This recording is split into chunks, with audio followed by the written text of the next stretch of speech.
Bautismo de Yeshua. Yeshua volvió del jardín lleno de espíritu de santidad y el espíritu lo llevó por el desierto durante 40 días mientras el acusador lo tentaba. No comió nada en aquellos días y cuando se cumplieron sintió hambre. Lucas en el capítulo 4. Este fue el segundo periodo de 40 días en la vida de Yeshua, según se registra en las Besorot. El primero, por supuesto, fue el ciclo de 40 días desde su nacimiento hasta la purificación de Miriam, según la ley. El segundo fue cuando el Ruach lo llevó al desierto. Lucas usa la palabra griega ago para indicar que el Ruach lo guió, lo condujo. Sin embargo, este verbo tiene la idea básica de arrastrar para conducir y aplica sobre todo a animales, ¿sí? Conducir animales. El Ruach fue llevado al desierto, Yeshua fue llevado al desierto por mano del Ruach HaKodesh, el hombre designado. Aarón pondrá sus 2 manos sobre la cabeza del chivo vivo y confesará sobre él todas las maldades y transgresiones de los israelitas por todos sus pecados, poniéndolo sobre la cabeza del chivo, y lo enviarán al desierto mediante un hombre designado. Esto está en el capítulo 16 de Vayikra.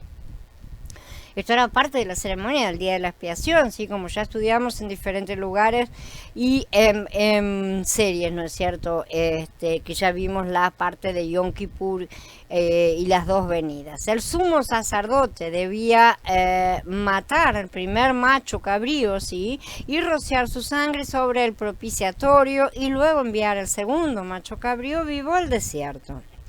Aarón tomará los 2 chivos y los pondrá delante de Yahweh a la entrada del tabernáculo de reunión y echará suertes a Aarón sobre los 2 machos cabríos, una suerte para Yahweh, otra suerte por Azazel. Vayikra 16. En este pasaje, Azazel es Hasatán, que a menudo se representa como una criatura, mitad cabra, mitad hombre, es un Baphomet, ¿no es cierto? Ya estudiamos estas cosas en los links que dejo marcados. Basta recordar que según el Sefer Hanoch, Azazel fue condenado al desierto de Dudael. Además, el Señor le dijo a Rafael: encadena a Azael de pies y manos, arrójalo en las tinieblas, abre el desierto que está en Dudael y arrójalo en él, bota sobre él piedras ásperas y cortantes, cúbrelo de tinieblas, déjalo allí por la acera sin que pueda ver la luz, y en el gran día del juicio que sea arrojado al fuego. Desde el capítulo 10 del Sefer Hanoch. Las escrituras siguen informándonos. Hará traer a Aarón el macho cabrío sobre el cual cayere la suerte por Yahweh o lo ofrecerá en expiación.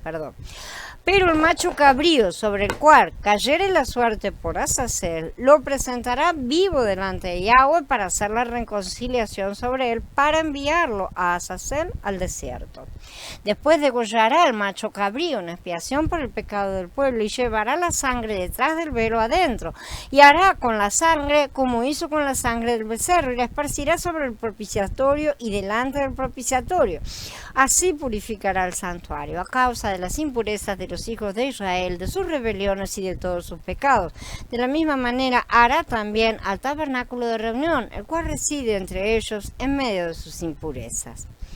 Cuando hubiere acabado de expiar el santuario, el tabernáculo de reunión y el altar, hará traer el macho cabrío vivo, y pondrá Aarón sus 2 manos sobre la cabeza del macho cabrío vivo y confesará sobre él todas las iniquidades de los hijos de Israel, todas sus rebeliones y todos sus pecados, poniéndolos así sobre la cabeza del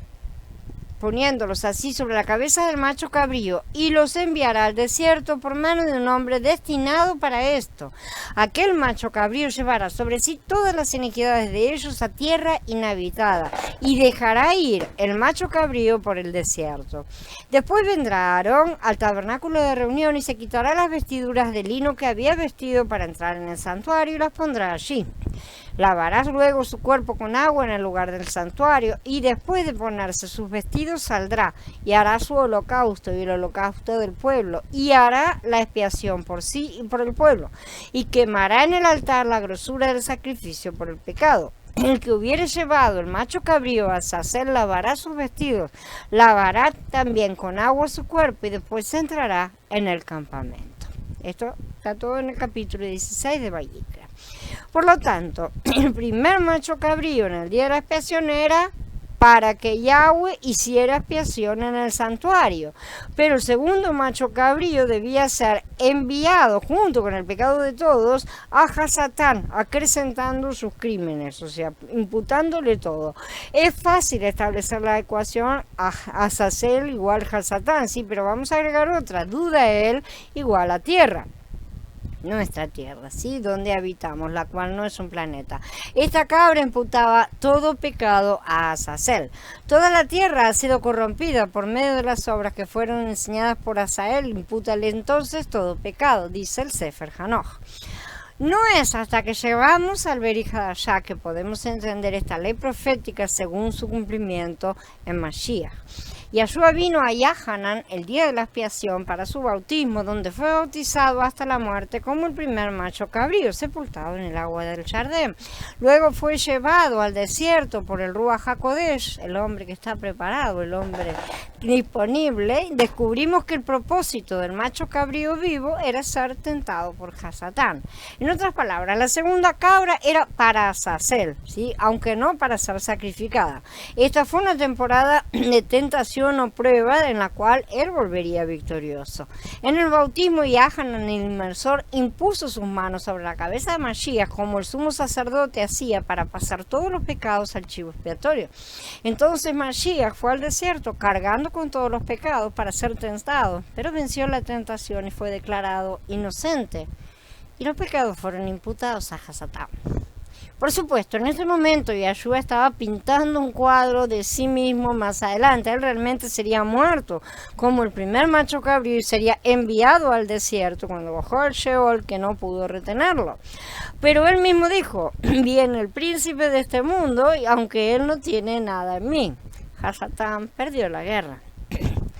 Por estos eventos, donde se ve que Yahshua cumple la ley de los dos machos cabríos de Vayikra 16, entendemos que Yahshua fue bautizado en el día de la expiación.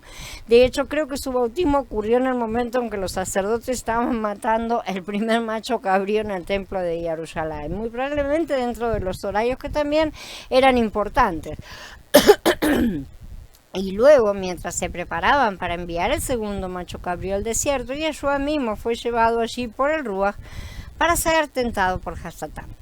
Yahshua también fue profetizado en Vayikra 14 a través de la revelación de los dos pájaros usados para limpiar leprosos, como también ya estudiamos en los posts que ya cité. En el caso de los machos cabríos, le limpió el pecado. En el caso de las dos aves, estableció el camino de purificación del hombre. La primera ave fue muerta, como leemos en Vayikra 14, sobre aguas vivas. Aquí también está simbolizado por el bautismo del Jardín como cuadro y después el bautismo de Yahshua, cuando dice, pueden beber la copa que yo bebo, ser bautizados con la inmersión con que me voy a sumergir. Esa es su muerte real en el madero. En su bautismo la muerte le fue imputada, mientras que en el madero murió. ¿Sí? Yahshua fue bautizado corporalmente, es decir, en una vasija de barro, la tierra sobre aguas vivas, es decir, el río Jardín.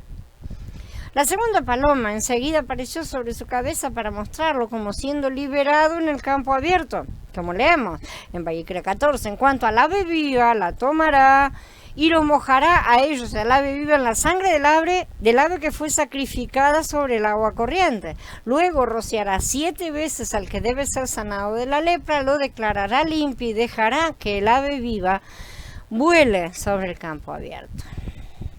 Esta segunda ave, a diferencia del macho cabrío para Azazel, no es enviada al desierto, sino que es liberada al vuelo, porque simboliza la resurrección.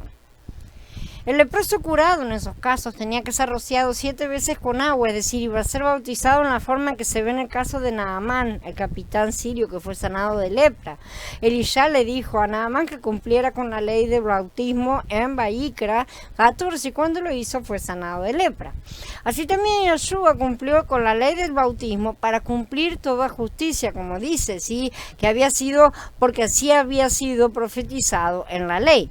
Era importante que Yahshua cumpliera cada ley al pie de la letra. Si la paloma luego apareció sobre su cabeza para significar primero la presencia del Ruach HaKodesh y en segundo lugar para presentar su segunda obra como la segunda ave soltada en el campo abierto. El campo abierto para el ave viva es paralelo al desierto para la cabra viva. Ambas aves predicen la obra de la muerte en su primer venida y la obra viva en su segunda venida, cuando Él venga con su manto empapado en sangre, como dice Gilgalut 19.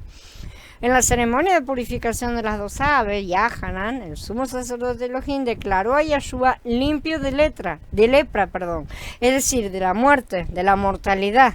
Al mismo tiempo, la ceremonia de las dos cabras muestra el momento del bautismo de Yahshua en el día de la expiación. Más tarde, en un mayor cumplimiento del primer macho cabrío, entró al lugar santísimo en el cielo como su sumo sacerdote y roció su propia sangre allí, como está explicado en el libro de Ibrim, capítulos 9 y 11. Después, abran sus mentes en estas cuestiones y escuchen. Después de haber sido el primer macho cabrío en el madero, de haber sido muerto en el madero, cumplió el segundo macho cabrío en su cuerpo, que fue enviado al desierto, o sea, al mundo, para ser tentado 40 jubileos. ¿Sí? Estos son 2000 años por Hasatán, de acuerdo con el mismo patrón que Yahshua hizo personalmente por un periodo de 40 días. Esto es precisamente lo que ha sucedido con la congregación. En el sentido de que hay dos profecías vinculadas, cada una de dos partes. En realidad hay 4 aspectos de sus apariciones en la tierra que debemos entender. El primer macho cabrío se mata para hacer expiación por el pecado, es decir, cubre el pecado, porque ese es el significado de Yom Kippur, el día de la expiación, el cubrimiento. A través de la muerte de Mashiach en el madero somos imputados justos, porque se nos da una posición legal como si fuéramos el propio Mashiach. El segundo macho cabrío vivo quita el pecado del templo, es decir, requiere una segunda venida de Mashiach para quitar el pecado del templo, que es nuestro cuerpo. Esta condición final se retrasa hasta el final de la tentación del desierto, y estas cosas también las estudiamos antes en otros capítulos, de los cuales también dejo los links. El primer pájaro que se mata se ocupa del problema de la muerte, la mortalidad, la lepra, ¿sí? Está representado por la lepra, un tipo de muerte lenta como la del ser humano. La muerte de Mashiach en el madero, como el primer pájaro, nos imputó la vida de resurrección representada por nuestro bautismo sobre agua corriente, es decir, agua viva. La palabra hebrea traducida corrientes, sí, aguas corrientes, donde debería decir aguas vivas, literalmente Jai es vivo. ¿Sí? Aguas vivas. El bautismo estaba destinado a representar no solo la muerte, sino también la vida. De hecho, la parte de la muerte es solo incidental en la ceremonia, ya que nos retrata saliendo de la muerte y no hacia la muerte. El bautismo nos presenta como los destinatarios de la vida imputada, mediante la cual debemos vivir en vida de resurrección durante toda nuestra estadía en el desierto. Este es el empoderamiento mediante el cual podemos vencer las tentaciones de Hasatán, no esos empoderamientos que planifican el evangelismo, ¿no es cierto? Esa es la forma en que nosotros podemos recibir todo ese poder para resistirnos también a las tentaciones del mundo hasta la resurrección real, hasta que recibamos el nuevo cuerpo, cuando verdaderamente estaremos en perfección. El segundo pájaro se suelta en el campo después de haber sido sumergido en la sangre del primer pájaro. Yahshua dijo a Matías, el campo es el mundo. Por lo tanto, él debe venir al mundo por segunda vez para completar la obra de traernos a la vida permanente. Y Gilgalut 19 lo presenta viniendo con su túnica empapada en sangre para identificarlo con esta segunda ave que se libera en el mundo. Sin embargo, esta venida es también a través de su cuerpo. Su cuerpo es el que viste sus ropas blancas manchadas con su sangre, una sangre que no es sucia, sino que lava. Estos son los que vienen de la gran tribulación, han lavado sus ropas y la han emblanquecido en la sangre del Cordero. Esa sangre lava y emblanquece a los que en ellos se sumergen. Por lo tanto, las implicaciones del bautismo de Yahshua, su posterior tentación en el desierto, son enormes. Lo que Yahshua experimentó durante 40 días es lo que su cuerpo también ha experimentado durante los 40 ciclos de jubileos que han pasado. Por eso sabemos que estamos cerca, pero el día y la hora solo el Padre los conoce. La interpretación de estas leyes se basa en la revelación del bautismo de Yeshua, su tentación de 40 días en el desierto, después del cual comienza su ministerio en la tierra. Aunque Yeshua fue bautizado en el día de la expiación, su ministerio se retrasó 40 días hasta que cumplió con el requisito de la ley de ir al desierto por hacer. Lo mismo ocurre con el cuerpo de Mashiach. El Shavuot en el capítulo 2 de Maaseh fue una comisión parcial para la congregación, dándole a la congregación un nivel pentecostal del poder del Ruach. Pero el verdadero ministerio se encuentra al final de los 40 jubileos de prueba en el desierto, cuando se nos dará un nivel de poder de Sukkot, es decir, la doble porción de Eliseo. Al final de ese tiempo de prueba bajo el reinado de Saúl, aquellos que han pasado la prueba, como lo hizo Yeshua, tienen el privilegio de gobernar el reino como parte de la casa de David, quien es el principal vencedor. Aquellos que vencen experimentarán la bendición de la fiesta de Sukkot, la mayor unción antes del perfeccionamiento final de todo.